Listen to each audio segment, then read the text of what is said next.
Главное отличие человека от животного – это трансцендентное сознание.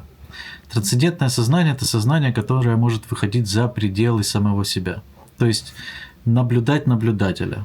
Этой способностью наделен только человек. Ни одно животное не способно выходить за рамки своего «я», своих собственных программ. Видеть свои проекции – это и есть способность видеть мир глобально целиком, не разрезая из него кусок.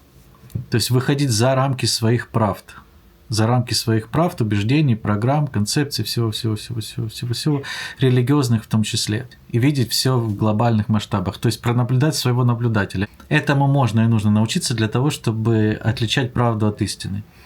Споры с Богом тоже молитва. И любые споры – это не отстаивание правд, это поиск истины. Отстаивание прав – это рабство своего «я». Поиск истины – это умение выходить за пределы своего «я». Это как раз и есть божественный взгляд, глубокий уровень рефлексии.